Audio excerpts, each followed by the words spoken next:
This podcast is brought to you by Audible. Get a free audiobook download and 30-day free trial at audibletrial.com/Bogosity. There's over 180,000 titles to choose from for your iPhone, Android, Kindle, or MP3 player. That's audibletrial.com/Bogosity.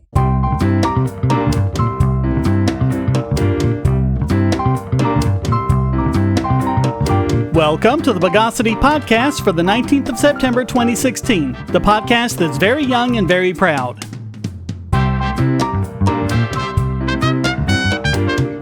This is your host, Shane Killian, and joining me this week is Chris Hangartner. Welcome back, Chris. It's good to be back. Now, before we get started, a quick announcement that you patrons are going to love. What pretty much everyone on Patreon.com, both users and creators, have been screaming for years is an RSS feed. Now they finally have it. I've turned it on for my page. But understand, the RSS feed is only going to give you posts that have an audio file attached, so you'll be able to listen to the podcast in your favorite podcatcher, but you won't get the videos since those are actually hosted on Dailymotion. They're not going to show up in the RSS feed. So if you're an existing patron, you should have gotten the email notification with your unique RSS link. Or if you become a patron, you'll be presented with your link immediately after pledging. But if you missed it, don't worry. All you have to do is go to my Patreon profile, patreon.bogosity.tv will take you there, and look in the right-hand column under Audio RSS Link. Now let's deflagrate the news of the bogus. We've covered at length that great American hero and patriot Edward Snowden and talked about how politicians are so gung-ho about prosecuting him and not prosecuting the people whose illegal acts he exposed. Oh, yeah. Now, the ACLU, along with some other organizations, have launched a campaign to try to get Obama to pardon Edward Snowden. Good luck with that. Yeah, you know, those politicians, once they get an idea set in their head, they tend to not reverse their stance on it. But this is the ACLU, along with Human Rights Watch, Amnesty International, and a bunch of others. And the timing of this, they started this campaign a couple of days before Oliver Stone's new movie, Snowden, came to theaters. I've heard that movie's really good. Yeah. Let's just hope it's actually knowledgeable and entertaining and not full of conspiracy theories like JFK. JFK, yeah. From what I've heard, he got it factually correct, and it really sounds like he did what they're doing on Mr. Robot, and not like having these all big, fancy graphics on the computers that have it, not like in the way any computer operates. It looks like they're the actual screenshots. Wow, that's good. And I like that Mr. Robot was able to do that and actually prove that, yes, you can do it properly. So I'm not sure about the Snowden movie, but I think on Mr. Robot, they're actually running the tools and they have a server that's in the background. Never heard that movie, Mr. Robot. What's that about? Oh, it's a TV series. It's great. It's in its second season. Oh. Yeah. So definitely check it out. I won't give anything away, but the setup is there's this hacker named Elliot who comes across this hacker known only as Mr. Robot, played by Christian Slater. Haven't heard from him in a while. Involved in this plan to take down one of the world's biggest conglomerates. And there's also all this mystery about who is Mr. Robot. And Elliot is kind of not very stable mentally. And so there's a lot of what is reality type stuff going on. And it's really good. But all of the utilities that they use are real. And the hacks work pretty much the way that they've portrayed, so not like in the movie Hackers, which is like, how would you even use an operating system like that? It's like you're going through a city with a bunch of skyscrapers something. Also reminds me of this one funny cartoon I once saw where it says how movies portray how to fight hackers. It shows a guy saying, "Oh my god, we're being hacked, quickly back up all files, activate the firewall," and it says how you're really supposed to fight hackers. Quickly unplug everything. That's what they did at the Sony hack. They were running around yanking out cords. Now, one thing I have heard fairly consistently about the movie before we actually get on with the story is that it's very much pro-Snowden. So if you're pro-Snowden, you'll love it. If you're anti-Snowden, you'll hate it. If you're just a regular moviegoer, you might find it a little slow going and you might miss a lot of the subtext. Yeah. I've seen debates about, which side Snowden politically allies himself with. From what I gather, he's pretty apolitical. He just did it because he flat out said this is wrong. Well, apparently they get into that in the movie, and apparently Stone consulted with Snowden on a lot of this. He really started out a conservative George W. Bush supporter and just became disillusioned with all of it. Yeah. And you have Ben Wisner, or Wisner, I'm not sure how that's pronounced. He's Snowden's lawyer, and he's also director of the ACLU Speech Privacy and Technology Project. He said, quote, I think Oliver will do more for Snowden in 2 hours than his lawyers have been able to do in 3 years.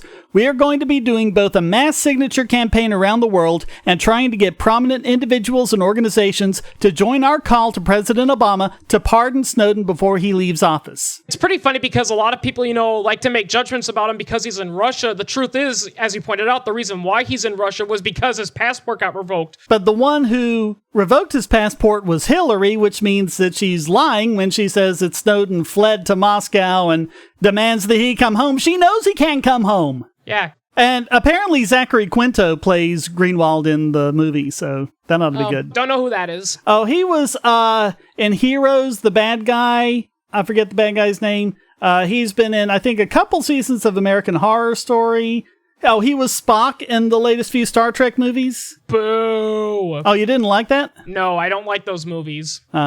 So, at the Toronto Film Festival, Stone said that he is hoping that Obama pardons Snowden, but he doesn't think it's going to happen. Yeah, probably not likely. And in July of 2015, after there was a WhiteHouse.gov petition asking for Snowden to be pardoned, the White House wrote that Snowden, quote, should come home to the United States, because he can't because his passport's revoked, and be judged by a jury of his peers, not hide behind the cover of an authoritarian regime. He won't be judged by a jury of his peers. He'll be tried under the Espionage Act, a secret court where he won't be allowed to even put on a defense. Yeah, one of my friends used to be in the army, and he's been to those military tribunals. He flat out says those are the most inhumane, ruthless things ever, because it's basically like the old Inquisitional style. You basically stand in front of a quote-unquote judge who's really just an army colonel with a wig on him. You are allowed a lawyer for consulting, but there's no jurors, to take a look at both sides. And it's not even innocent until proven guilty. It's basically, they put you on there and they say, okay, so here's all the charges we have. What's your evidence that proves that you didn't do them? Exactly. It flips it on its head. And that's what Wisner says, that winning this case is going to be difficult. He might not even be allowed to bring forth the evidence about what's been going on about it. Quote, unless the government is willing to consider charging him with something appropriate, there's not going to be a trial if we have anything to say about it. That doesn't mean there couldn't be some other kind of agreement. We think the proper response to Edward Snowden shouldn't be what the punishment should be. It should be how to thank him. And until that's the case, he's living safely where he is. So the website is pardonsnowden.org. You can use it to sign the petition via the ACLU in the US and Amnesty International in the rest of the world.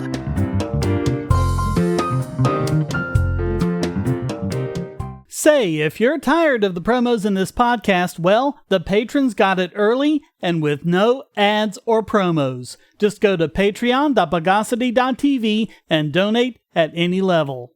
Hey everybody, this is Dave of the Superplex Bros, and you're listening to the Bogosity Podcast. When you're done, why don't you head over to superplexbros.com. We have all kinds of editorials and reviews on video games and pro wrestling. We're also currently hosting a major project called the Superplex Pokemon League, and we're about to go into our 3rd season. We just had our actual draft, and we're going over all of the teams and their draft picks. So why don't you head on over there, check things out, and if you like, you can even check out the Superplex Brothers podcast, where Matt and I basically bullshit about video games, pro wrestling, or whatever the hell we want. Anyway, until next time, take care. So we hear it all the time. We need government because people are bad. Of course, that would mean that the people in government are bad too, but never mind. Yeah, to quote Milton Friedman, if you want to create a government that legitimately cares about people and nothing else, well, where are you going to find these saints and angels to lead the government? But we're told that if we didn't have government, we'd be living just like animals. Cutthroat, dog-eat-dog, uncivilized. I hate the phrase dog-eat-dog, by the way, because dogs don't eat dogs, but... No. Anyway, it turns out that our closest animal relatives, chimpanzees, despite their reputation for being complete bastards, actually much prefer mutually beneficial cooperation, as confirmed by a study published last week in the Proceedings of the National Academy of Science. And don't be confused, this Science Daily link is from August, but that was from before it was published. But now it's been peer-reviewed and published, so... This was done at the Yerkes National Primate Research Center, looking at the roots of human cooperation. And it's one of the many things like, oh, well, humans are unique because we make tools. Well, no, other animals make tools. Well, we're unique because of this and that and everything else. And this is another one of those. We're unique because we cooperate with each other. Well, turns out All sorts of other animals do it too, so once again, there's not many ways in which we're that unique. Mm-hmm. One person I know said the difference between humans and wild animals, it's not that we have tools, it's not our intelligence, it's that unlike wild animals who almost exclusively base all of their decisions off natural instincts, we're one of the few animals that actually stops and thinks, why am I doing this? Should I write this down? What am I doing? We have the ability to rationalize and reason. Well, these chimpanzees are kind of showing at least a little bit of that in this study. Yeah, primates show a little bit of it. It's just that in the end, their primal instinct takes over their rationality most of the time, but they do display some of that. Well, what they did here was look at 11 chimpanzees. Now, I couldn't get a lot of details on this because the Science Daily story doesn't go into it and the full study's behind a paywall, but they set up a cooperative task, and the idea was they were mimicking natural conditions as much as possible, and one of the reasons why chimpanzees have such a bad rep is because they've been observing them in captivity, not in a natural setting. And that's where you do have things like more of a scarcity and things like that. So they gave them an open choice to select which partners they wanted to cooperate and give them plenty of ways to compete with each other, but you had some kind of apparatus which would give them rewards. I'm guessing rewards is usually food of some kind. That's generally what it is. And in half of the test sessions, you needed 2 chimpanzees working together to succeed, and in the other half, 3 of them needed to work together. They did 94-hour-long sessions, and 3,565 times they cooperated beautifully. My only fear is that some communists are going to take this as they're going, see, I told you that people work better as a group, which is why we can't have capitalism. Yes, primates are social animals, but that does not mean they're collective. Being collective is like an ant colony. But, I mean, listen to what happened and see if this isn't just like what anarcho-capitalists say, because you did have competition, you did have displacement and freeloading and trying to steal and things like that. So remember that the chimpanzees got to choose who they worked with to do that, and if they saw someone who was freeloading, they'd refuse to work with them, and they'd also tell the other chimpanzees about it, and the other chimpanzees would refuse to work it as well. The same kind of social ostracism that anarcho-capitalists talk about, that everyone says, oh, well, that's not going to work. Well, works in chimpanzees. Actually, I remember John Stossel did a program about that one time where he was doing a special because there was this one person that had this little business she did where she would literally just like leave, food and all that, and she would have a price label and she would say what the prices were, but it was unattended, and you know what? People still paid, even though it was pretty clear that they could steal and get away with it, and it turns out that they did something like that where they put 2 monkeys, one was in a cage and the other one was in another cage, and there was a tray of food, but it was blocked by a gate, and the only way the gate could be open was that the other monkey had to open the lever, and almost all the monkeys opened the lever for one another, and if they didn't, the monkeys wouldn't open it for them. Oh yeah, ethologists have been studying this for decades. They're never surprised by reciprocal altruism. So the study's lead author, Malini Suchak, said, quote, previous statements in the literature describe human cooperation as a huge anomaly and chimpanzees as preferring competition over collaboration. Studies have also suggested researchers have to engineer cooperation during experiments rather than acknowledging chimpanzees are naturally cooperative. When we considered chimpanzees' natural behaviors, we thought surely they must be able to manage competition on their own. So we gave them the freedom to employ their own enforcement strategies, and it turns out they are really quite good at preventing competition and favoring cooperation. In fact, given the ratio of conflict to cooperation is quite similar in humans and chimpanzees, our study shows striking similarities across species and gives another insight into human evolution.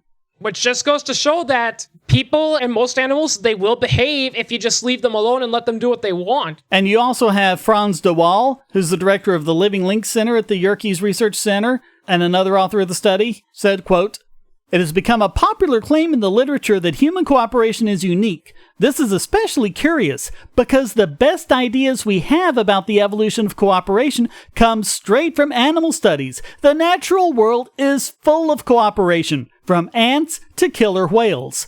Our study is the first to show that our closest relatives know very well how to discourage competition and freeloading. Cooperation wins. Mm-hmm. So maybe we could learn a lot from our chimpanzee cousins. And again, any anarcho-Marxists out there who are reading this, cooperation does not mean collectivization. Oh, in free markets, you cooperate all the time. People Every time you buy a product, you're cooperating on what the value is of that good or service. You know, one of the funniest misconceptions is that I do criticize some big companies out there, and they're like, but aren't you a capitalist? Yeah, that doesn't mean I have to do that. It's like, but if you're a capitalist, then how do you handle things like Walmart who won't pay their employees properly? Simple. If you don't like how Walmart treats their employees, don't shop with them. I like this one anarchy ball meme, and it's two ANCAP balls. One of them says, if you do X, I'll pay you money. And the other guy says, sure. And they're shaking hands. And then the ANCOM goes, persecution! It's funny with those syndicalists and all that. They have all these funny buzzwords and they don't really know what they mean. Yeah. Hackers, terrorists, the NSA. But I repeat myself. Your online security is under attack, and the weakest point is your password. That's why you need LastPass. LastPass plugs into your browser and allows you to randomly generate strong, unique passwords anywhere on the web, all protected by one master password. LastPass sets up in minutes and gives you secure automatic logins throughout the web, synchronizing across all your browsers and all your computers, at home, at work, or on the road. It even securely stores sensitive form data, including credit card numbers. Backup sensitive documents, membership info, Wi-Fi logins, and more. And with LastPass Premium, you can get these benefits on other applications and even mobile devices, and also get priority customer support. Sign up at password.bogosity.tv for a free month of LastPass Premium. Log in securely everywhere using the last password you'll ever have to remember. Go to password.bogosity.tv and get LastPass now.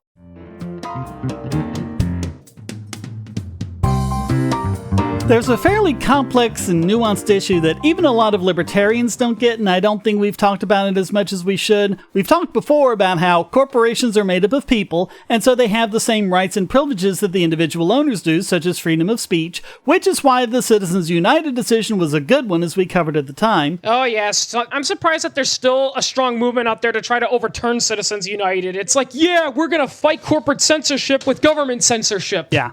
That's basically it. Yeah. But all that is different from corporate sovereignty, which is where the law, or more often international treaties, are made so that crony corporations can be placed above the law and can basically go shopping for whatever venue they want, and that's a different animal entirely. Oh, yeah. That's the biggest argument I always have to deal with communists and all that. They always say, well, what about the British East Indian Trading Company and all that? And I said, look, the reason why companies like that behave the way they do, it's not because they've got money, it's because they have government permission. You know, going back to the whole British Empire, the East Indian Trading Company, which technically was a privately run enterprise, it did what it did, not because it had money, because it had a piece of paper signed by the King of England himself saying the East Indian Trading Company has the right to do whatever they want in India. That's what the John Hancock trial was all about. That's what his smuggling was. He was smuggling in tea that wasn't made by the East India Company. Yep. So what we're talking about here is called Investor-State Dispute Settlements, ISDS provisions, and you get these in all these international trade agreements, and they're in the Trans-Pacific Partnership and TTIP as well. Yeah, that's why I hate it whenever time a country passes a free trade agreement, because people have actually used NAFTA as an argument against free trade, and I'm like, do you actually read NAFTA? Because it is not... NAFTA had these too. Yep. When a country says that they're going to form a free trade alliance, it is not free trade. It is just managed trade. And so this TechNerd article actually does a pretty good job of explaining how you have corporate execs using these provisions to get out of criminal prosecutions. Oh, we're going to prosecute you criminally. No, we're just going to go over to this other venue where we'll get a slap on the wrist or even a decision in our favor. And even going into how just the threat of an ISDS case can make other countries fall in line with what some country wants to do on behalf of a crony corporation. Oh, yeah. So one thing they go into was when Wall Street banks sold complicated derivatives to Sri Lanka, and basically, this was a bet on the price of oil. You know, we've talked about oil speculation before. There's nothing wrong with that as long as it's a voluntary free market transaction. But this wasn't. In a normal transaction, if the bet goes sour, you accept your losses. But not only did Deutsche Bank, for example, that's one of the examples they go over, they actually made $6 million on the deal, but through these ISDS provisions, they were able to actually demand that they get paid $60 million. Jesus. Much more than they ever would have lost when they didn't lose anything. They had already made $6 million. I say this all the time. The state is not there are really mean corporations out there, but the state is not there to help you. Yeah, the state's an enabler. Yep. And if you think about what would have happened if Deutsche Bank had to fight its case in Sri Lankan courts, it might not have come out in their favor, but they were able to move over to an English court, which was more friendly to them, where they had already agreed to have these disputes settled in their favor. And, I mean, this is what's going on all over the world. Again, with the whole statism and corporatism versus capitalism thing, see, the difference between capitalism and corporatism is that in a capitalist society, you accept the risk. If you make a bad business investment and your company goes under, that's just the price you got to pay. You know, you took a risk, and if it doesn't turn out in your favor, you got to start again and try over.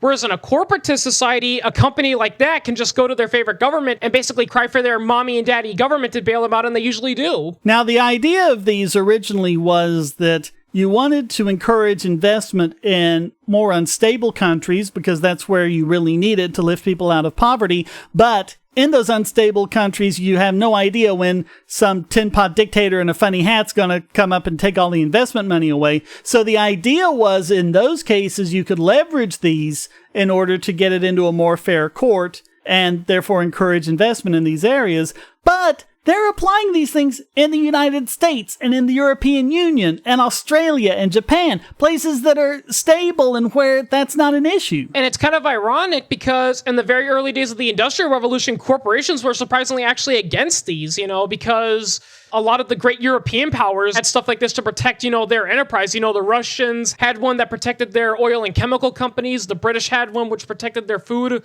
It's been around, and it's never been about greed or money. It's all been about power. So another example was a Tanzanian company that was deep in debt and just ended up going completely under.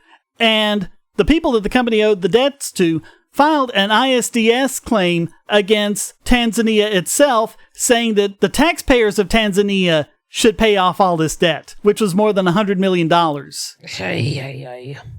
that sound a little collectivistic if you think about it? We're all in this together, so you got to pay our debt for us. Yeah, that's pretty much what it's become, yeah. Yeah, corporatism is a collectivist ideology. And they actually go into a case of this happening with NAFTA, which you mentioned. And apparently you had a couple of funeral homes in Louisiana, I believe it was, except one was Canadian-owned, and they had some kind of disagreement in court.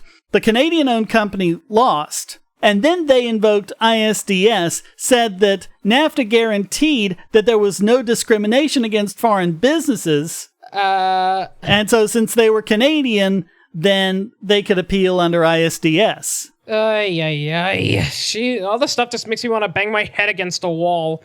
And there was a Justice Department memo that said, quote, allowing foreign investors to attack the decisions of our domestic courts through international arbitration could severely undermine our system of justice and, as a result, threaten continued public and political support for the NAFTA and perhaps other international agreements as well. This could result in a flood of arbitrations against the United States, the cost of which could be extraordinary. Yeah, this kind of mentality is what causes conflicts, people. Again, going back to World War I, I've actually seen people flat out claim that it was lack of regulation on the military industry that was making all these weapons, which led to World War I.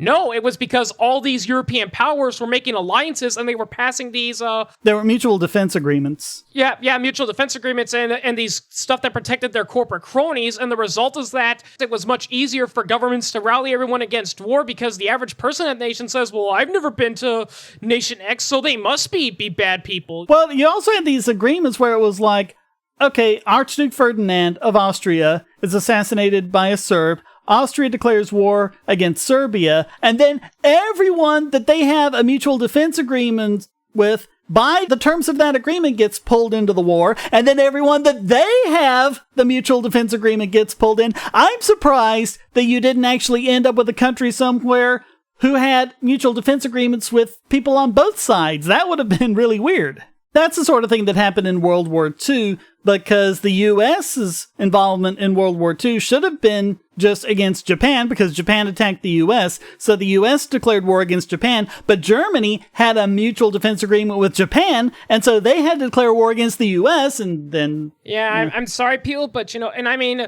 if anything, free markets stop wars, I mean, I find it so funny when people say that free markets cause wars because all these corporations make weapons and all that. Look, the Colt Firearms Company can make all the M16s they want, but you gotta stop and think, at the end of the day, who decides to use those weapons? Yeah, where's the demand? Yeah, the state is responsible because they create the demand, and if you hate corporate power, you gotta be against the state and not against capitalism, because even if you get rid of that one bad corporation, there's nothing that's gonna stop the next one from coming over,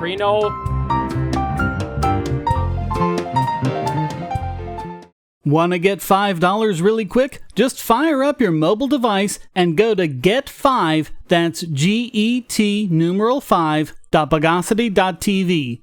By using this link to sign into the Amazon app for the first time, or if it's been more than 12 months, you'll get $5 off your order of $10 or more. So what are you waiting for? Go to Get5.bogosity.tv. Now you can make Amazon purchases with Bitcoin by going to purse.bogosity.tv. Save an average of 20% just by buying from Purse, or get even greater discounts by linking your Amazon wish list. Go to purse.bogosity.tv.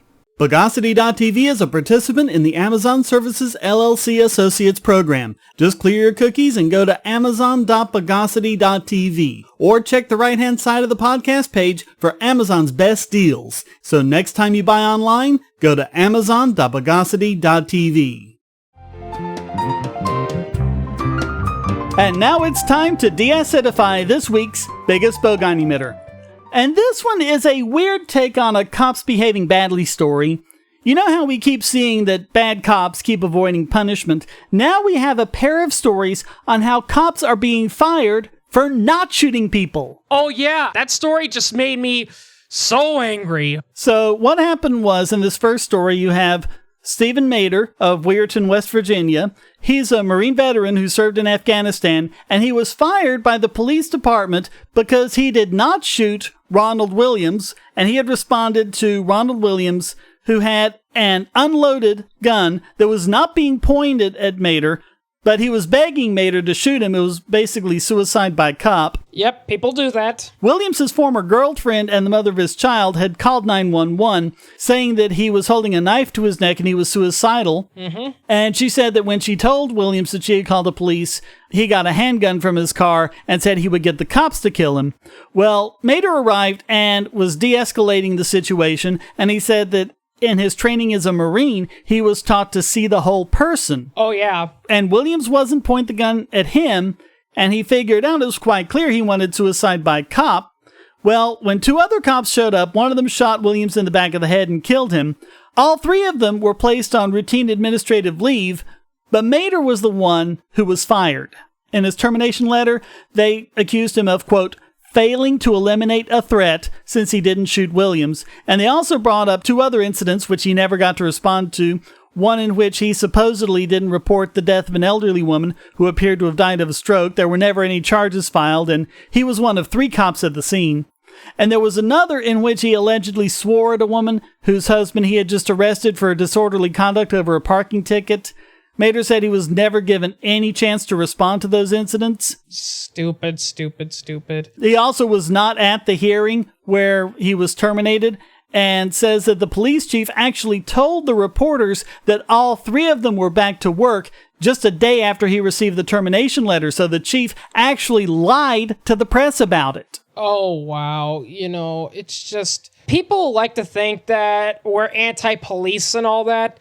We don't hate police per se. What we hate is what they've become. Right. Because, see, back in the old days, police could be held accountable for what they did. There was briefly a period between the 1980s and 1990s where if a cop beat a kid to death, he was fired almost immediately. Now even when there's clear evidence which shows they're doing it, they're getting away with it. Like that one incident where there was actual video evidence of these cops beating up a guy to death, and throughout the entire film, the guy was crying and pleading for mercy, and they wouldn't stop. Kelly Thomas. Yeah. Yeah.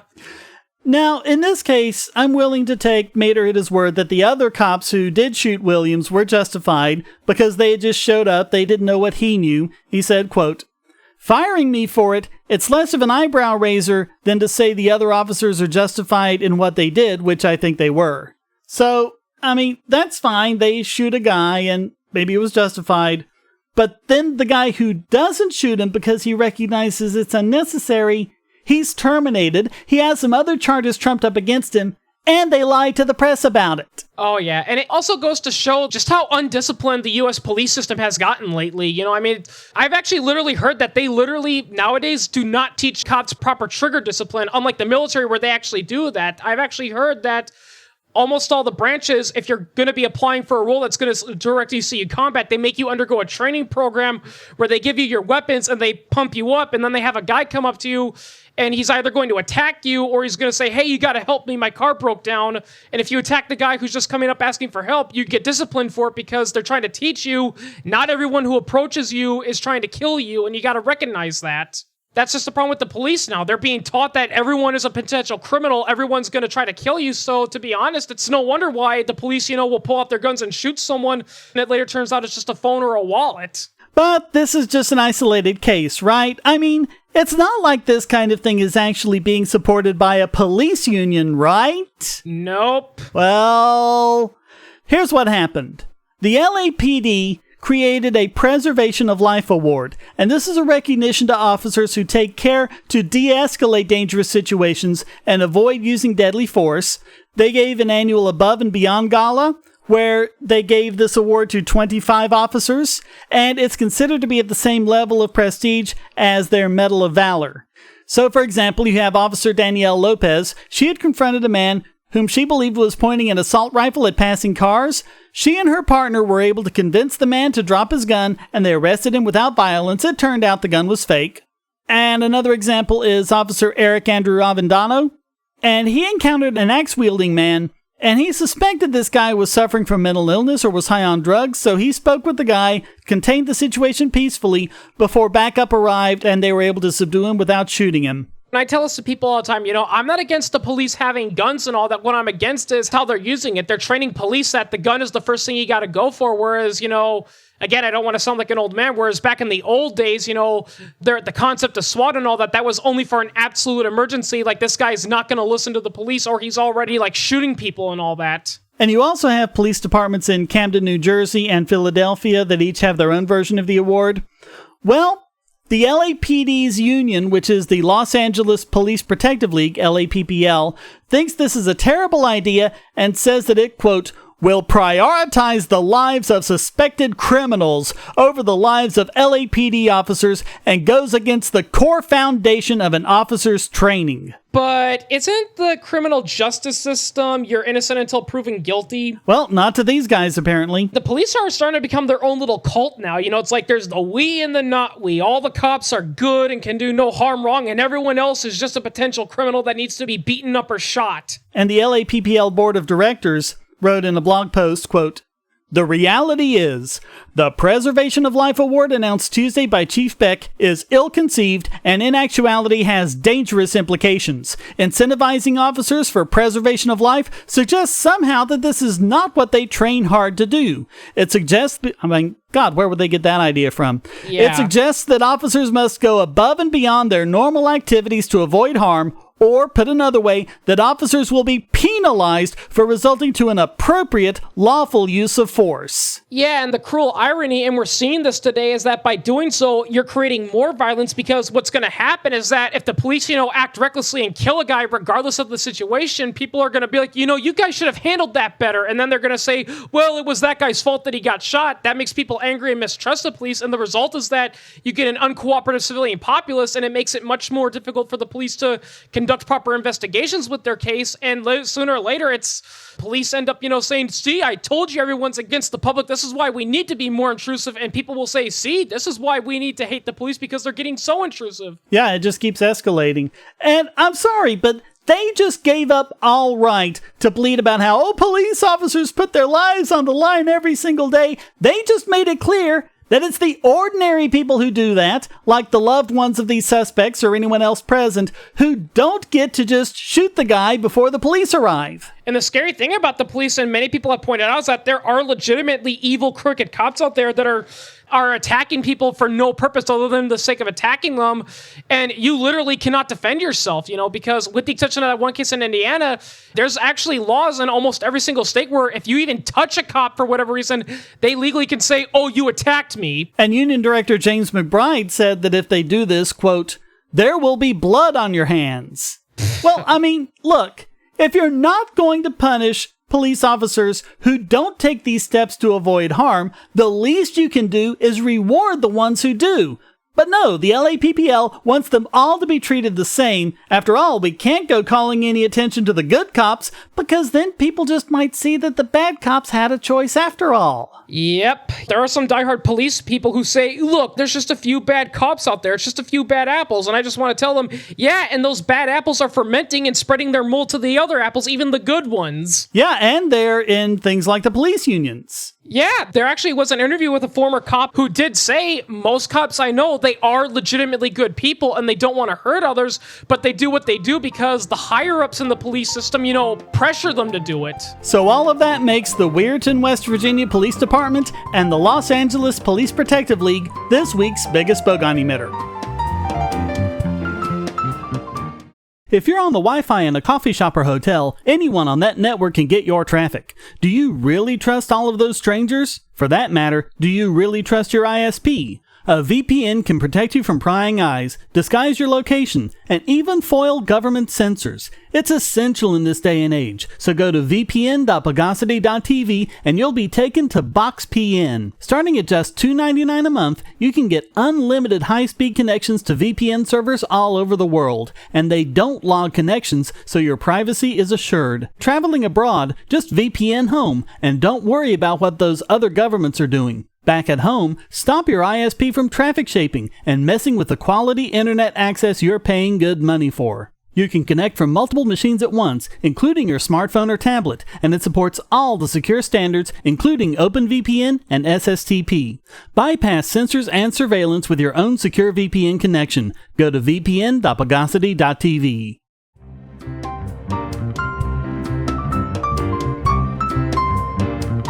And now let's decentralize this week's Idiot Extraordinaire.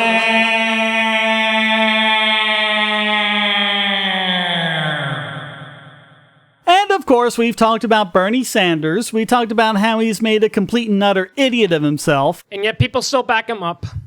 And well, that's what this is about. We talked about how at the end of it all, he betrayed everything he pretended to stand for and sold out completely to Hillary and her cronies. Now, he's more popular in his home state than ever. Wow. In April, he had an 80% approval rating among Vermonters. Now, it's increased to 87%. And he still remains the most popular senator in the country. You have to go all the way down to 69% to get to the runner-up, Susan Collins. Wow. It really makes me question why people support candidates. We see it all the time in politics. Even when you point out the corruption and all that, the usual mentality is, but we can't vote for them because they're Democrat and or Republican, depending on your side. Well, and also there's, my senators are good, everyone else's senators are terrible. Oh, yeah. Which is probably how Chuck Schumer got 64%. Don't know who that is, but something tells me he's not cool. No, he's not. Yeah, most politicians aren't cool. He's one of the worst. Yep, it happens. I'll go ahead and say it. Richard Bern and Tom Tillis are bastards, okay? I just said it. Oh, those are your senators? They're my senators in North Carolina, but they're bastards. I don't want either one of them in there. I don't know who the hell my senators are, and frankly, I don't give a damn. Well, considering how often Richard Burr, and they're doing it again, Richard Burr and Dianne Feinstein are trying to get back the mandatory encryption backdoors again. Yeah, which isn't going to work. It's only going to punish good people, and it's just going to give a backdoor for the bad people, Yep. While the bad people themselves use the crypto that doesn't have the backdoors because they've got no qualms about breaking the law. But God, in the case of the Bern victims, you can completely sell out your principles and everything you stand for to support a woman you once said was unqualified and in the back pocket of those you claim destroyed the economy, and the Bern victims love you more for it. Yeah, that's what I tend to see with Bern victims. They either blindly support Bernie Sanders or they do a no true Scotsman fallacy. Yep. So who else but Bernie supporters could possibly be this week's Idiot Extraordinaire? Well, that wraps up this Bowling for Burgers edition of the Bogosity podcast. Come join the discussion at forum.bogosity.tv and feel free to join in by sending a question, statement, news article, or rant in text or audio to podcast@bogosity.tv. This podcast depends on you to keep going, so please donate using the links on the website or the QR codes in the thumbnail, or become a patron at patreon.bogosity.tv and get the podcast and YouTube videos early and without ads or promos. Thank you for listening, and thanks to Chris Hangartner for joining me. It's good to be back. Until next time, here's a quote from Edward Snowden. There have been times throughout American history where what is right is not the same as what is legal. Sometimes, to do the right thing, you have to break the law. The Bogosity Podcast is licensed under Creative Commons Attribution Non-Commercial No Derivatives 4.0 International License.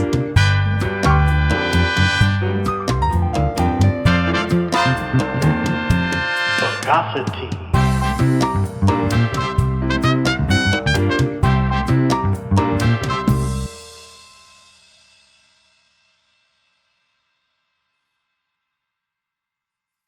Want answers to creationist claims against evolution? Would you like to know more about evolution yourself, or even engage creationists more directly, with actual peer-reviewed sources to back you up? My book, How Evolution is Scientific, is designed to show the basics of evolutionary theory and how it is so well supported using the scientific method. It's impeccably sourced, with references to the actual scientific material, and is arranged using the creationists' own criteria of what is scientific. Using their own arguments against them, see how evolution is scientific, but creationism is not, based on observations, accurate predictions, logic, and evidence. Get answers to common creationist claims, and even a primer on abiogenesis, the start of all life. It's all in my book, How Evolution is Scientific, available at Amazon and on Kindle, EPUB, and PDF as well. Get How Evolution is Scientific and never be taken in by creationists again. I'm sorry, but I hate the political compass. Yeah, it's one of the worst. Oh, yeah. It's, I hate statism on every level. I hate communism. I hate fascism. But because I support free market capitalism, I'm labeled as right-winged alongside the fascists and the nationalists. How did you answer that question about abstract art, which doesn't represent anything, ought not to be considered art at all? I don't remember that. That's another problem with the political compass, is that it's so inconsistent. Well, and it's like, first of all, what does that have to do with politics? Yep. Second of all, that's non-objective art, not abstract art, because abstract art is based on an object. You start with an object and you abstract it. Yeah. Well, and the thing with art is that, in theory, you can call almost anything art, so... Yeah, I mean, it's subjective, and what does that have to do with your... I mean, there is a movement called Dada, which was solely dedicated to that. It was people just like... Dadaism, yeah. Yeah, it was just, people drawing pictures of toilets or just... One guy actually did that. I forget who it was. He actually got a urinal, stuck it on a pedestal. Yeah. And said it was art. The whole point of Dada was to show that you could call almost anything art. In fact, there's actually one famous abstract art, which is a picture of a guy, he drew a cigar pipe, and he said, "This is not a pipe." Yep.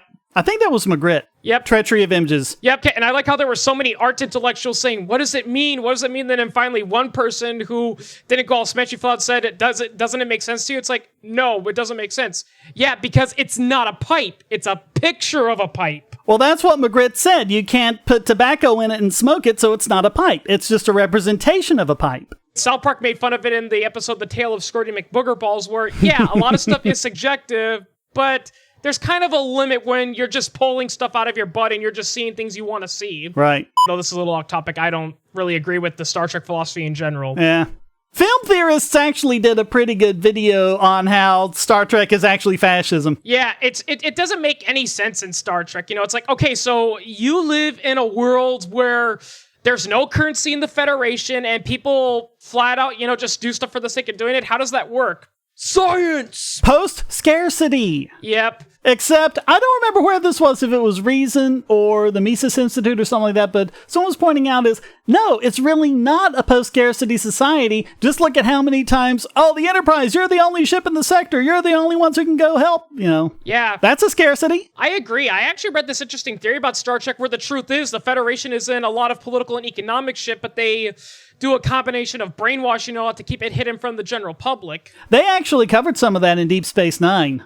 Yeah. There was some of that going on. It's pretty funny because Deep Space Nine gets a lot of hate from the fandom, but actually I've heard from a lot of people saying it actually is pretty interesting because it does bring up some pretty good points. I mean, hell, the Ferengi, are constantly shown as owning the Federation philosophical-wise all the time. Yep.